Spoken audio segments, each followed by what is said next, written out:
Okay? So, good afternoon. Have you seen your grades?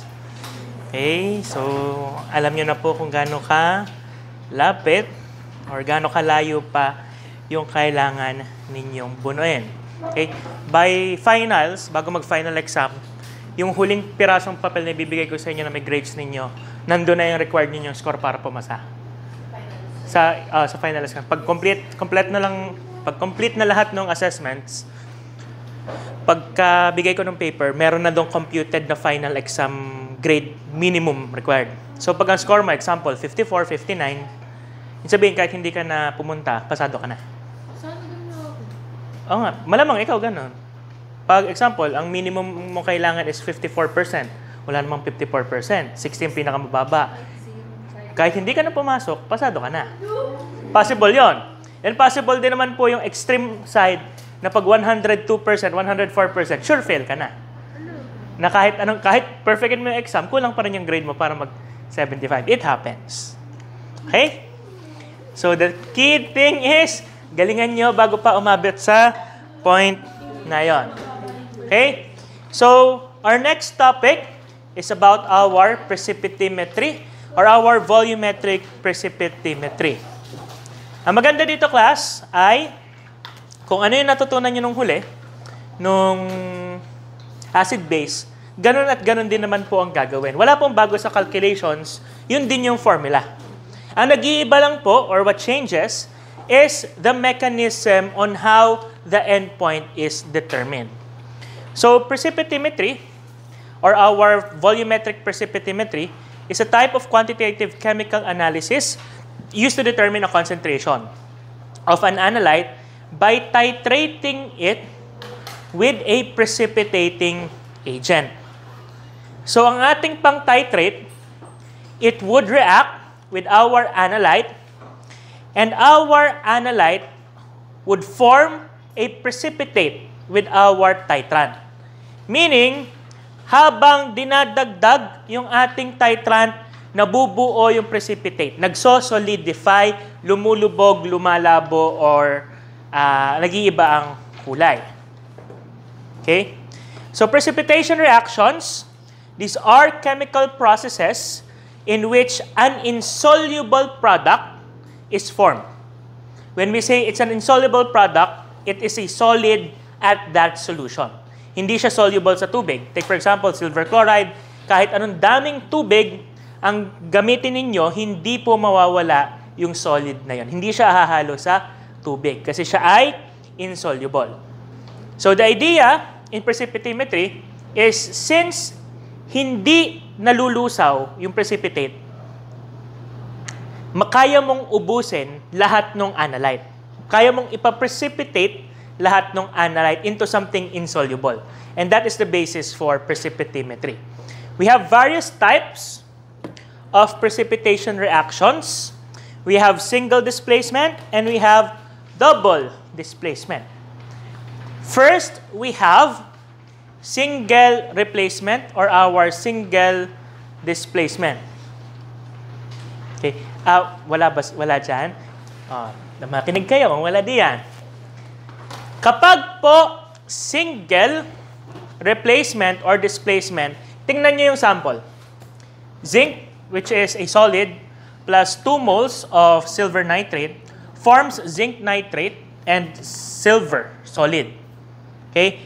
Pag sinabi natin single displacement, one ion or element will replace another ion in a compound. Parang aagawan niya ng kapartner yung isang ion. In this case, zinc will replace silver. Silver, saan pupunta? It would precipitate out as a solid. Kaya siya single replacement, isang galawan lang. Isa lang po ang nagpalitan. At yung umalis, siya ay solid. So, silver nitrate kasi soluble in water. Pero pag naging silver metal or silver element siya, siya ay insoluble sa tubig. Okay? Naintindihan po? Any questions so far? Madali lang ang single replacement. Okay po? Next. we have our double displacement reaction. For our double displacement reaction, dalawang compounds ang nagpapalitan. Take for example, here on the screen, you have your lead nitrate and you have your potassium iodide. Ang mangyayari po, lead will replace potassium and potassium will take the place of lead. Lead iodide is insoluble in water, hence precipitating out of the solution. Then, ang magpapalitan is potassium nitrate, which is soluble in water. Okay? Importante po, class, na sa product side, isa lang yung precipitate. Kasi pag dalawa yung precipitate, hindi mo na malalaman which is which. Lalo na kung magkaibang kulay. Or kahit naman magkaibang kulay, pag nakalump na siyang ganon, it's hard to distinguish. So dapat isa lang po yung mafo-form na precipitate for our double displacement reaction. Okay po? Nakukuha? May tanong po ba? Wala? Okay. Para madaling tandaan, single displacement, magjowa, may third party. Nagawan ng boy best friend, yung magjowa, bago yung nagawa, nag-precipitate out. Okay po? Natatawa kayo sa boy best friend, nangyayari yun sa tunay na buhay. Walang nananiwala sa boy best friend na yan. Lalo na ako. Nabiktima ako ng boy best friend. Siyempre, pinagpalit sa malapit. Okay. So, kung yung kanina, magjowa, bago may third party, dito naman po, dalawang mag-asawa. Palitan ng asawa. Okay? From KI, lead nitrate, switch tayo ng asawa, partner change. Pareho silang meron. Nagpalit nga lang po. Exchange po. Ang tawag po doon ay swinging. Swinging. Huwag yung isa-search yon. Okay? Sinasabi ko lang. Okay po? Okay po? I-remind ko lang po, naglabas po ng memo ang Management Committee about Sexual Harassment. Wag po ako, wag po ako. Okay? Yun lang po. Okay po, nagets po. Nagets po. Okay. Now, as opposed to our acidimetry and our alkalimetry, ang endpoint natin dun, class, ay change of pH.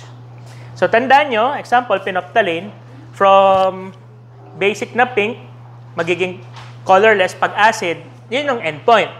Dito, iba na yung mechanisms ng pag-determine ng endpoint.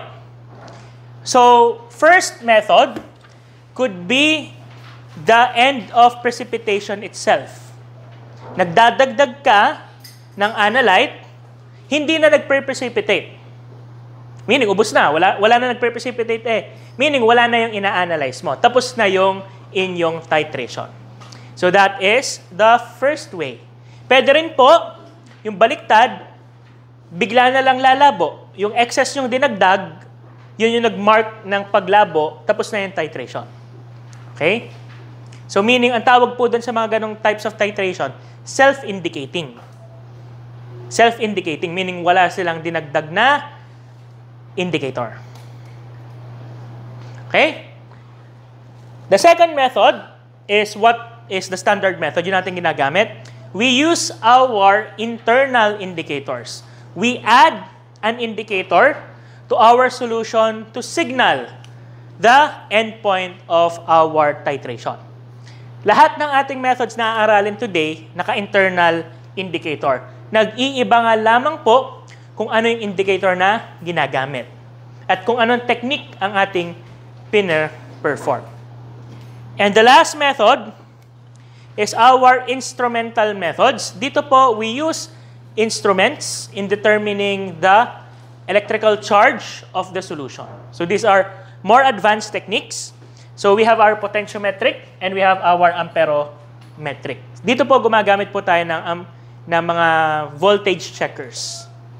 But for our QC1, hindi po tayo gagamit ng instrumental methods. Tayo po ay naka-internal indicator lang. Kasi Pwede naman kasing indicator lang kaysa bumili ka pa ng machine na pang-check ng voltage. Mas madali yung palit kulay, okay na. Okay po? Ano nga yung tatlo? Internal, self-indication. Pwede po ring internal indicator at saka instrumental methods. Okay po? Okay? Questions? May tanong po? Wala? Can I proceed? Yes po. Sa first yung sa end po ng pag-precipitate, so kapag nagpapatakbo na no longer po na nagpa-precipitate, yun means po endpoint na po yan. Endpoint na. Hindi po meaningful na pag-precipitate. Hindi. Ubus na kasi yung piniprecipitate mo. Okay po? Any questions? Wala? Wala? Okay, sige po. Tuloy po tayo. Now, we have our precipitation methods. These three methods are standard in the USP. So, if you are asked to titrate these substances, ito yung mga methods na gagamitin nyo. Kukuha lang ako ng pen tablet ko.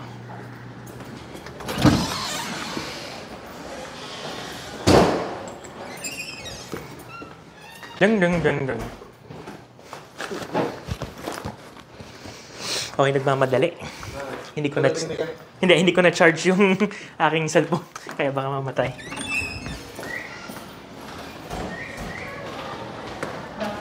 Good afternoon. Okay. So our first method is our more method. More. For our more method, ang pang-titrate natin is our silver nitrate. Silver nitrate. This method detects halides.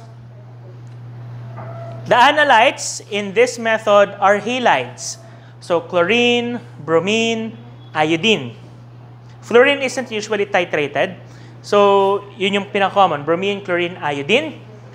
Ang nangyayari po is silver nitrate will form a precipitate with your halide. Ito-drawing ko yung reaction mamaya. And the indicator used is potassium chromate. Potassium chromate yung indicator. Okay, so nangyayari po ay ganito.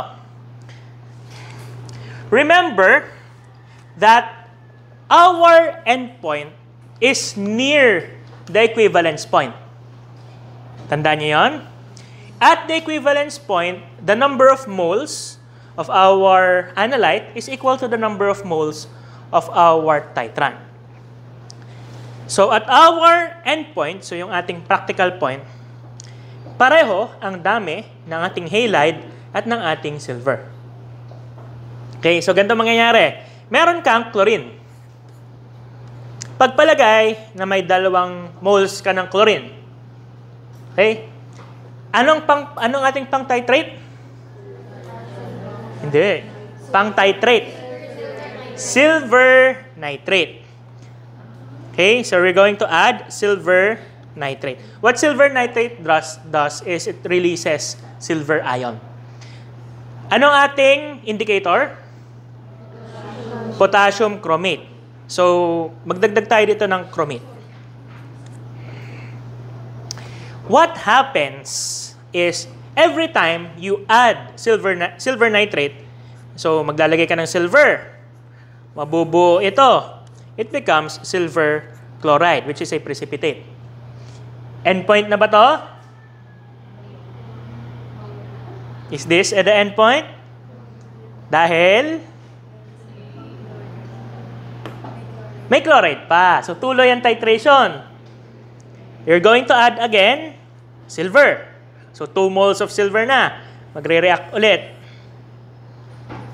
Form silver chloride. So ano po ito? Are we at the endpoint na? Technically, nasa equivalence point. Kasi pareho na yung number ng moles ng analyte at saka ng titrant. However, in a practical sense, hindi natin kita. Okay? Alam natin, kasi dinrawing ko, naubos na yung chloride. Paano natin malalaman ngayon na ubos ng chloride? Magpapalabis ka ng silver. So the moment you add another mole of silver, wala ng chloride na pagdidikitan. It would attach itself to the next one, which is chromate, from your potassium chromate. Pag ito ang nabuo, so magiging silver chromate, it has a distinct color, which is red. I think, tama, red? Red? Red. Red precipitate. Hindi ko sa ulong kulay. Okay? So, at pag lumabas yung pula, meaning, ubos na yung chloride. Kasi ang nag-react na, silver at saka chromate. So, at the point, when a red precipitate appears, endpoint na yon. Tigil ng titration kasi alam mong sobra na ang silver. Naintindihan po? So, that is the Moore method. Ganun lang kasimple. You're just going to add silver hanggang sa maubos yung chloride or yung inyong halide. Pag labis na yung silver, it would start to react with chromate. Instead, to form a colored precipitate which will signal tapos na ang titration. Maliwanag po? Okay. So, gagawin nyo sa lab siguro ay mag-titrate ng isda. Isda, tuyo, to be precise. Like, tuyong isda. Yung ano nga mga, hawot, ganon. I-determine nyo ang amount ng sodium chloride. Kasi sodium chloride, matatitrate nyo yung chloride eh. So, ma-determine nyo ang amount ng sodium chloride sa hawot. So, percent purity of sodium chloride. Ganon. Okay po? Naintindihan po ang Moore method? Moore method is okay? No questions? Ang tatandaan, pang precipitate natin is silver nitrate. Ang ating indicator ay potassium chromate. Then, ang ating analytes are halides. Okay? Now, okay. Anong type ng titration to? It is a direct type of titration. So, direct titration po ang Moore. Hindi po siya residual. So, rekta siya. So, titrating agent direct with the analyte is a direct type of titration. Next, we have our Fajans method. Our Fajans method. Dito po, instead of potassium chromate, we use a different kind of indicator. The principle is the same. Silver nitrate and your halides would react.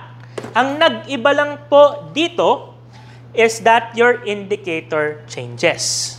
So, fluorescein derivatives like your dichlorofluorescein are common absorption indicators. How it works is ganito po. Ganun po ulit. So, we have 2 moles of silver. We have our pagpalagay ng AuSNY. AuSNY, DCF, TEE. Pwede po yun. Okay. Magpapatak kayo ng silver. Magfo-form silver chloride. Okay? Papatak ulit kayo ng silver, you will also form silver chloride. Pagpatak ng last na silver, mag-iiba yung kulay ng AuSNY. How AuSNY works or our absorption indicators work is it is sensitive to the charge of the solution. It is sensitive to the charge of the solution. Kapag negative po yung charge, ibang kulay niya. So, example, yung unang patak mo, negative pa rin yung charge kasi labis yung chloride. Yung pangalawa mong patak, neutral yung charge kasi wala nang excess na chloride. Pag patak mo ng pangatlong silver, positive na kasi wala nang negative charge, positive na lamang. Nag-iiba ngayon ang kulay ng AuSNY. Iba lang po yung mechanism, pero how it works is very similar to our Moore method. Doon lang sa kanila, yung Moore, nagpre-precipitate ang silver at saka yung potassium chromate, colored precipitate. Dito, pag labis ng silver, nagbabago yung charge, nagbabago yung kulay ng indicator. Okay? So, it depends on the indicator use kung anong color change meron. Usually, yung iba, katulad ng DEE at saka DCF at saka TEE, minsan iniilawan ng UV light para makita clearly yung pagbabago ng solution. Hindi ko alam kung may TEE at saka DCF tayo, but AUSIN-Y ang usual natin ginagamit. I think nag-prepare kayo ng AUSIN-Y. Okay? So, again, anong ating titrant? Silver nitrate. Anong ating analytes? Halides. Anong ating indicator? Fluorescein derivatives. Like DCF, TEE, and AUSIN-Y.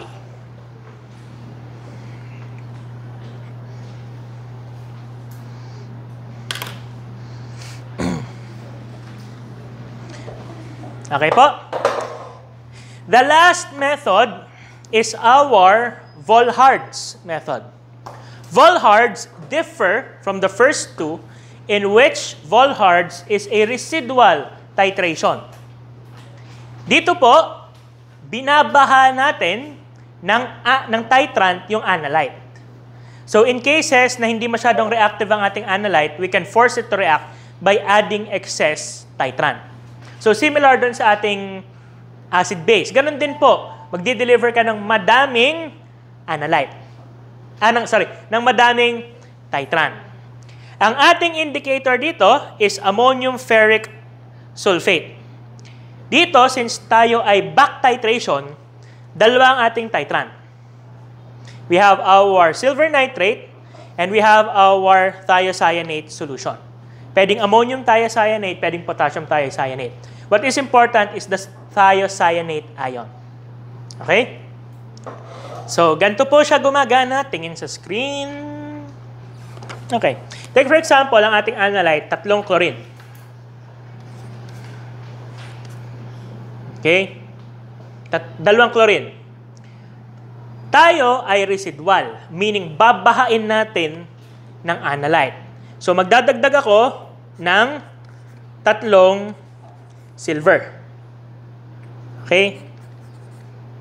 So, form na to, ang itatitrate nating pabalik ay yung silver na. Okay? So, ito will form silver chloride. Sa ating back titration, itatitrate natin yung excess silver. Okay? Ang pang-titrate natin sa excess silver, so, gagawin kong 4 para maliwanag. Ang pang-titrate natin sa excess silver is thiocyanate. It could be ammonium thiocyanate or potassium thiocyanate. So take for example, anong ating indicator? Ammonium ferric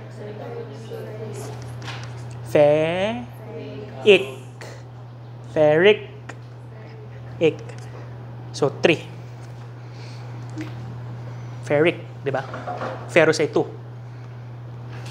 Okay, so magdadagdag tayo ngayon ng thiocyanate. So unang thiocyanate, magre-react ang silver at saka thiocyanate. Pangalawang dagdag mo, mauubos mo na ang silver. Pero hindi pa siya endpoint. Kasi naubos mo lang yung silver. Wala ka pang clear na endpoint.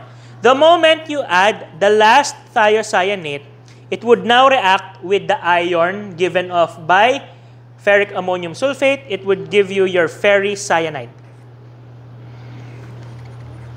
Your ferricyanide complex. And it is a blood red color. It is a blood red ba or orange? Red-orange or blood red to red-orange coloration. Okay? So kapag nag-react na po yung ating thiocyanate, ubos na yung silver. So we can already back titrate. Makocompute na natin kung gaano kadami yung chloride. Maliwanag po? Nagets po kung bakit ganon? Naantok na?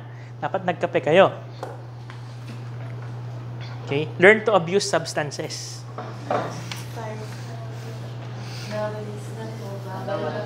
Ano? Obvious na, hindi, kaya pa yan. Kaya pa yan. Isa pa. Kung hindi kaya ng kape, Sting. Kung hindi kaya ng Sting, Red Bull. Or yung Monster na white. Monster na white. Pwedeng breakfast. Bago may kasamang omeprazole. Para hindi ka takihin ng acidity. Okay, naintindihan? Nagets kung bakit? Okay, reviewin ng konti. So, sa Volhard's method, it is a residual or back titration method. Ang primary titrant natin is silver nitrate. Ang back titrant ay thiocyanate. Pwedeng potassium, pwedeng ammonium. Then, ang ating indicator is ferric ammonium sulfate. Okay? The endpoint is a red coloration indicating the formation of thiocyanate and iron. Okay? Here is the summary of na kailangan yung sauluhin. Okay? Yan naman yung summary talaga nung tatlong reaction na yan. Hold me now. Dalawang direct po natin ha. Dalawang direct. Bago, isang residual. Maliwanag po? Maliwanag? Okay. Karo? Okay. Now, in terms of formulas, in calculations, it is the same with acid-base. Normality, molarity, direct, residual, pareho lang po nung acid-base. Kaya nung sinasabi ko nung simula, nung principles of titrimetry, sauluhin nyo na kasi hanggang dulo, yun lang ang gagamitin ninyo. Just take into consideration the reacting ratios of the reaction. So take for example, silver is positive 1. Almost all halides are negative 1. Bromine, iodine. Okay? Yan lang. Pati po tayo cyanate, negative 1. Silver ay positive 1. 1:1 din po yan. 1:1 din po ang silver at saka thiocyanate. Saan lang po nag-iiba ang ating reacting ratio kapag yung ating chloride ay kakaibang pinanggagalingan. Take for example, barium chloride. Dito, barium chloride, dalawa na ang chloride. So, 1 barium chloride, 2 silver nitrate. So, isulat niyo yung formula, i-balance ninyo bago kayo gumow. Okay? Hindi nyo rin naman po makukuha yung H factor nang hindi balance yung equation. Okay? Kasi yung H factor, kinukuha dun sa charge nung ion, nung inyong compound. Okay? So, tapos na po ang lecture. Magsasagot na po tayo. Sample 1. Pre-solve na po to sa inyong libro, but solve it on your own para makuha ninyo. Oh, the hell.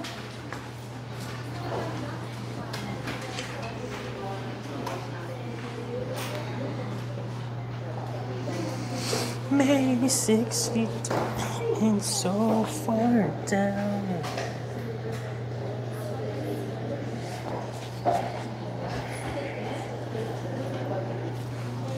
Excited na ba kayo sa una nyong Pharma Days?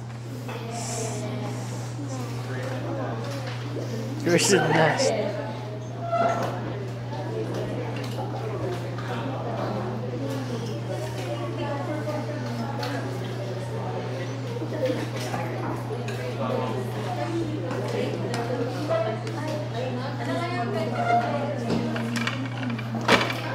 Sino magper-perform sa inyo? Sa Pharma Days? Ha? Lahat kayo? Pwede naman. Ano yun? Cheer dance? Kayong bahala. Ay, siya, sige.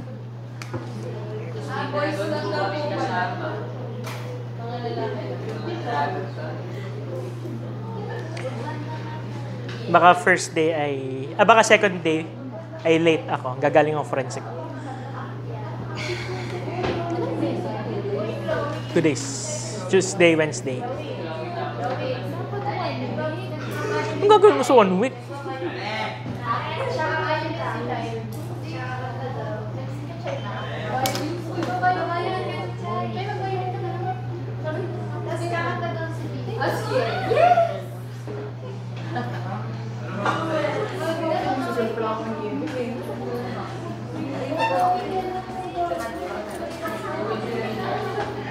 Oh, solve. Tapos yan. Tapos yan.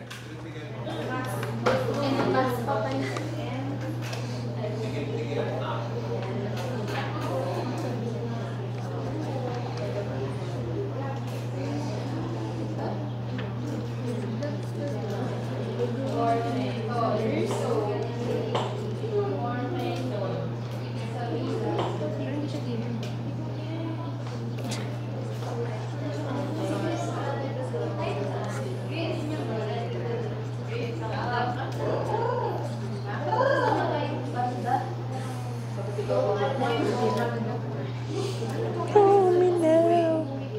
I'm 6 feet now. Maybe 6 feet. It's so far down.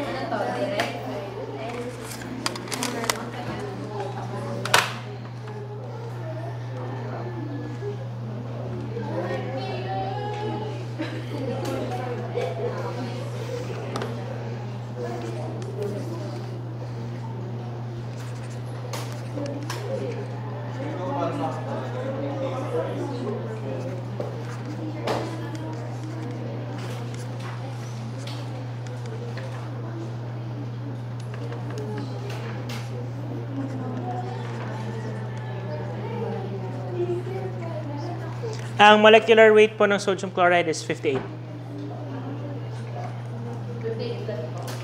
58. Pwede naman kung gusto niya. Pero yun ang natandaan ko eh.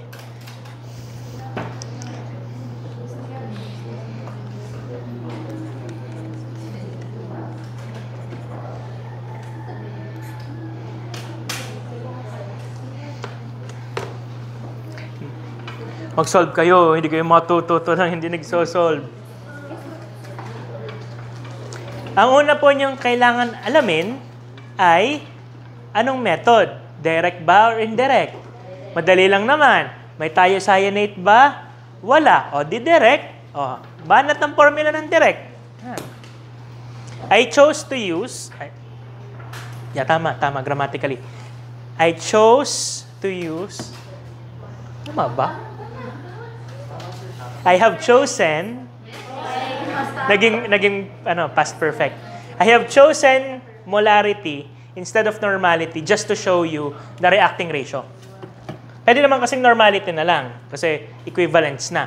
Gusto ko lang po molarity para makita nyo na may reacting ratio ng 1:1. Ang reaction po niyan is this one.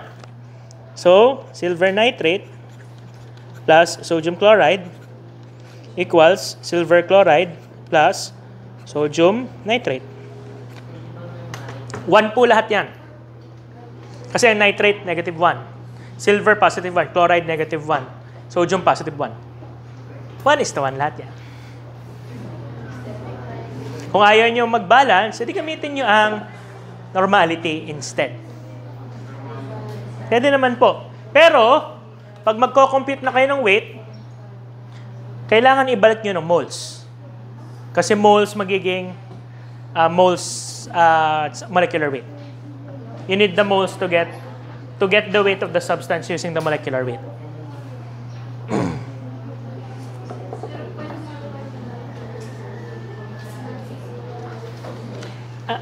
Wait ha, ito ay 0.5 times 0.5. Baka nakalilito kayo, sorry. Hihi.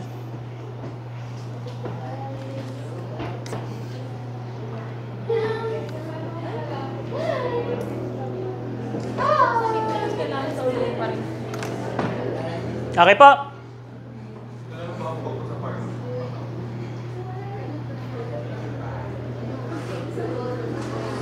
Basta magsabi kayo bago mag-shift, ha?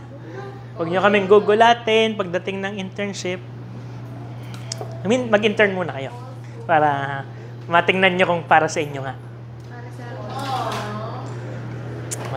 Pag binaksan mo na siya, Ano? Ano pong gagawin sa summer? Jujuti.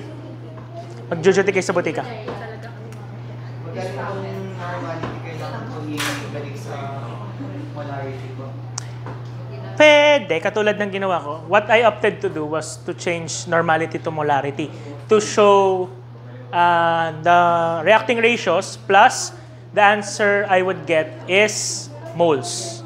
If I went with normality, the final part would be normality times volume, you would get number of equivalents. Then you get the number of equivalents to number of moles, then you're going to go back here. May extra step ang normality. Pero since 1:1 naman, it's the same. In this problem, 1:1 lahat eh. So pareho lang po yung molarity, normality, moles, equivalents.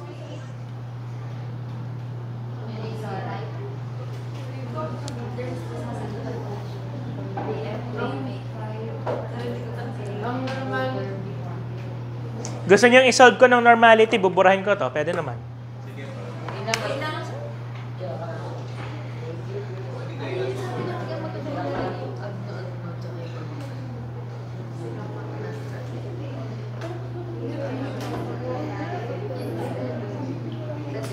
Okay na, nakopya na? Paano ko ba sinolve sa libro? Naka-normality? Okay. Wala problema.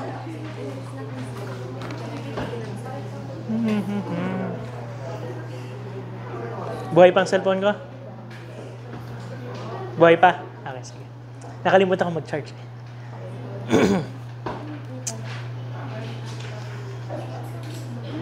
Okay na? Magno-normality ako? Okay. Ayaw. And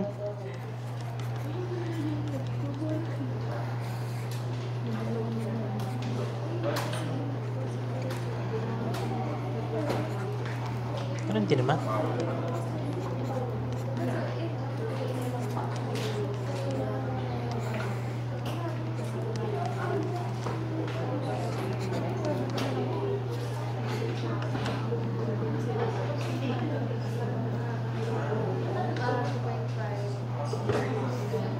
Hold me now.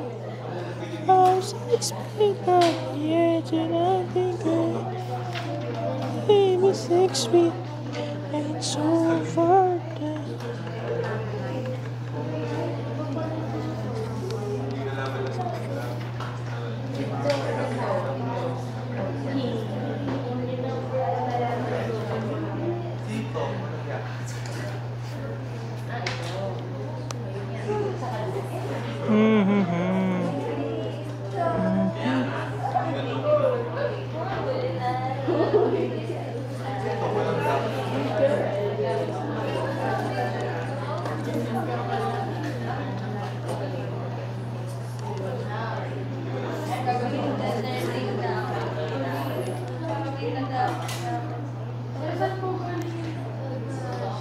Alin?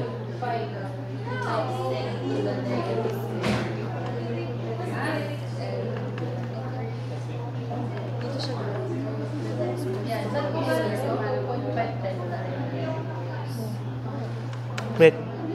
0.5 times 0.05. Mali pala. Napadami ako ng 0 kanina.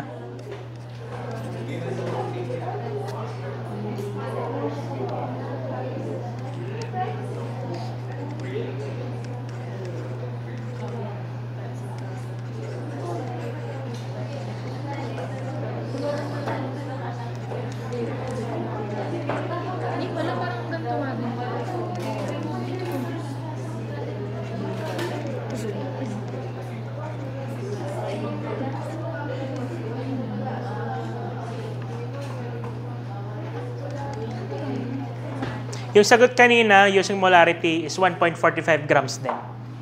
Nagkamali ako sa part na ito. Instead of 2.5 times 10 to the negative third, it's 0.025. Nagmali ako na isang zero.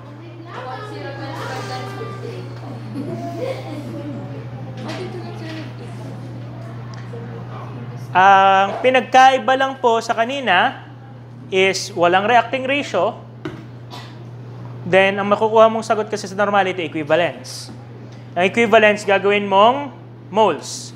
Di-divide nyo by H. Eh, ang H ay 1. So, pareho lang yon. Then, resume.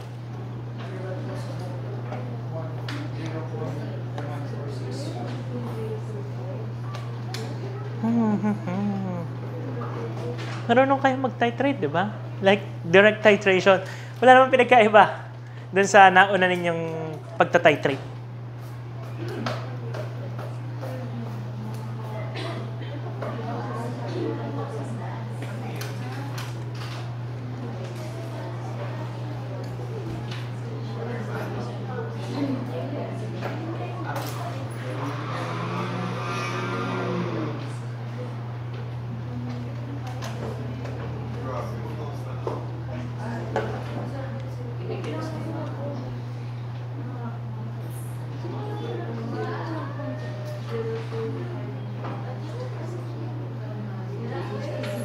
Okay na ba? Nakuha?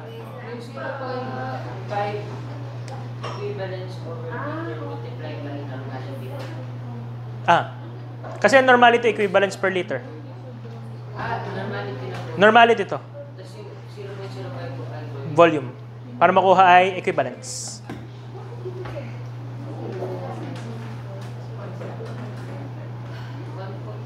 Parang molarity, moles per liter. Moles per liter times liter equals moles. Ganun din sa normality.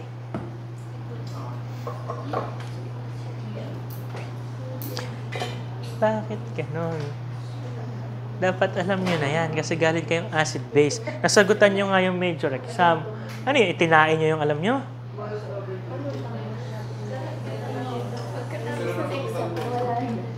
Ano?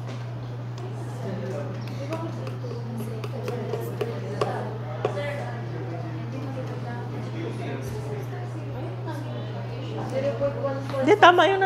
Tama yun kanina, 0.145. 0.145. Kanina ba yan? Saan ba nagkamali? 0.1 times 0.025 divided by 0.5.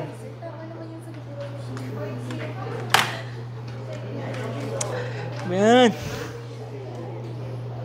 Tama naman. 0.05. Tama na ako kanina.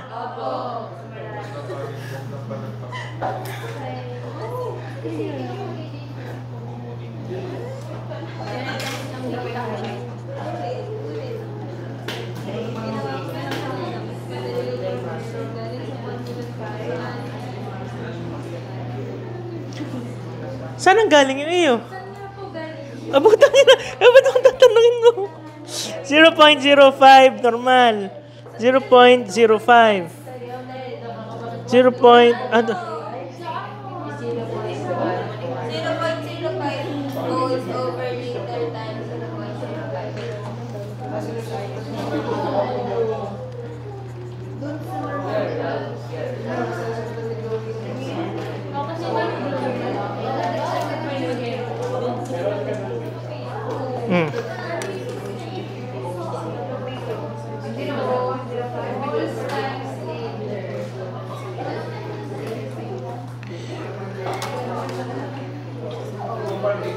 Saan ang galing yun?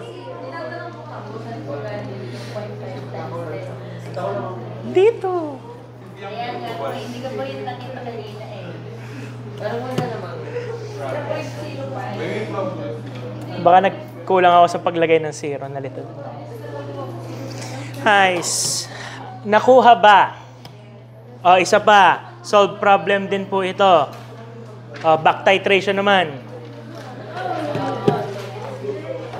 Pre-solve din po yan. Pwede niyong gayahin yung solution. Pero i-solve nyo ng inyo. Pre-solve yan, di ba? Merong solution sa libro. Oh.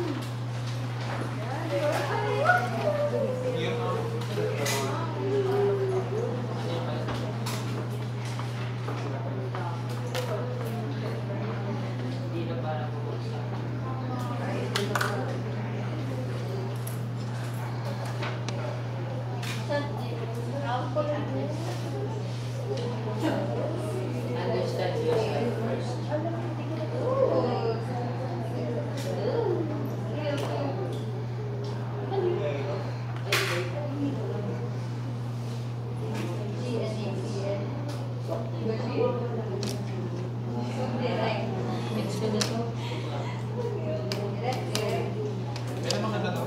Please take note that thiocyanate reacts with silver nitrate in a 1:1 manner. And sodium chloride is 58 grams per mole again.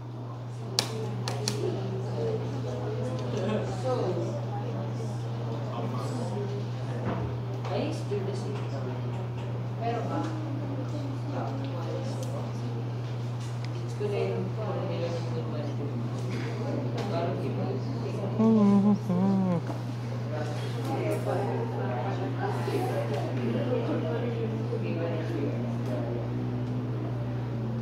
Maybe 6 feet ain't so far down.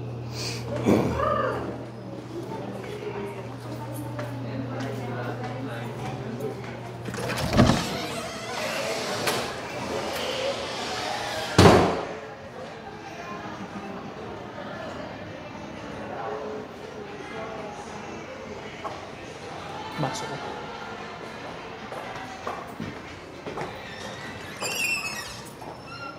Kanong oras ka? 7. Alas 8. Late ka pa kanina? Akala ko late ka pa eh.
Wala na to. Tulog yan.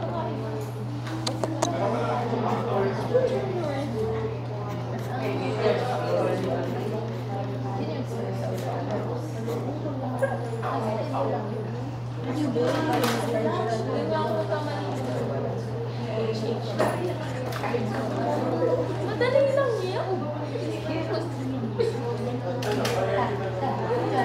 Umayos ka naman.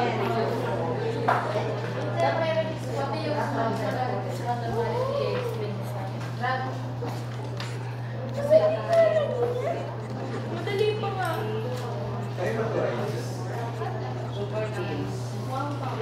Parang hindi pa.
Ito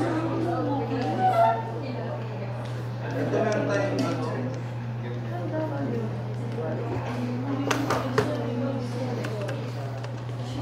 dapat tuloy sa salita ito. Binubusan ng view.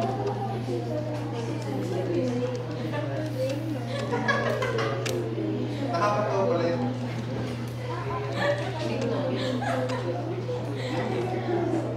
Parang makalimut.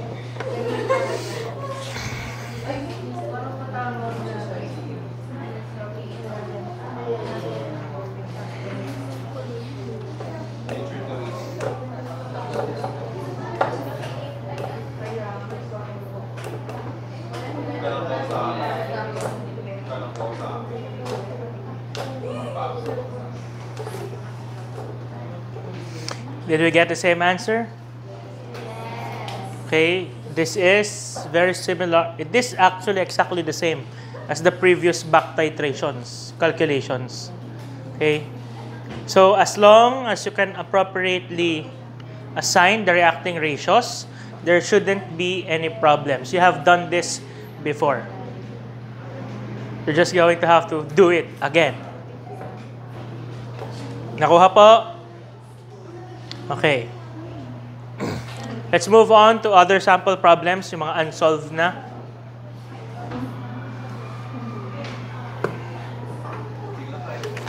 Okay, this one, I want you also to determine percent purity of NaCl. Kapag yung molarity po, pwede po i-times po yung molarity ng molarity po yung Sa H, para maging normality. Pwede.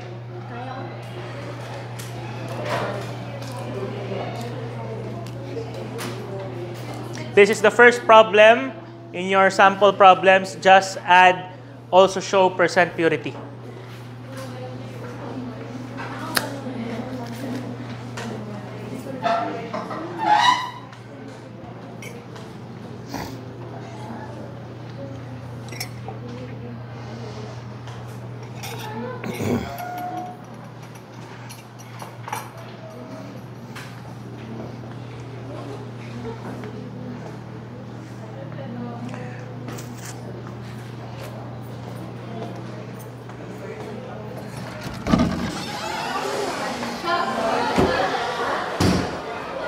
Everybody, shut.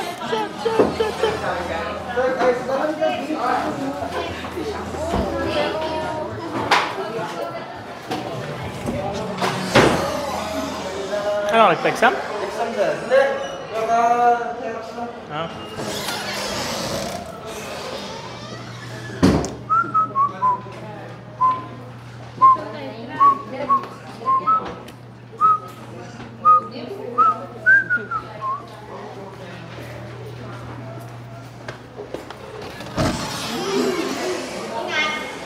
Learn something.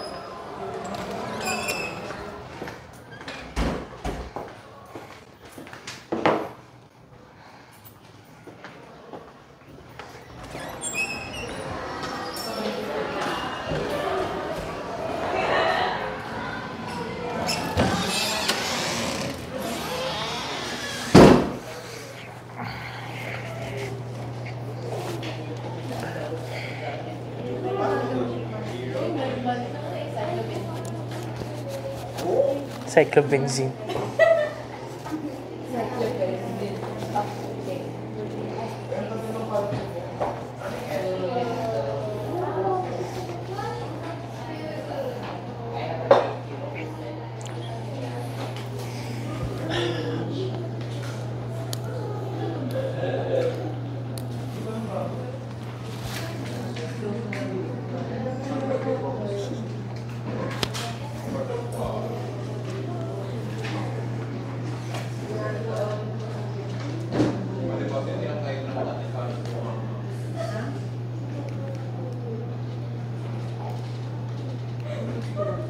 Sauluhin niyo po yung formula para hindi kayo pabalik-balik.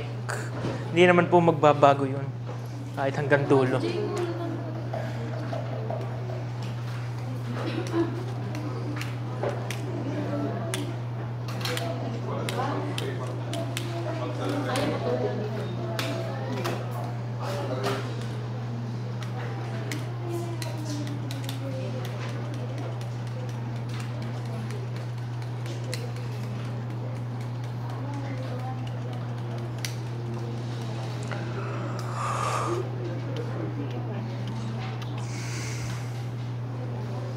Biochem. Biochem PHPS.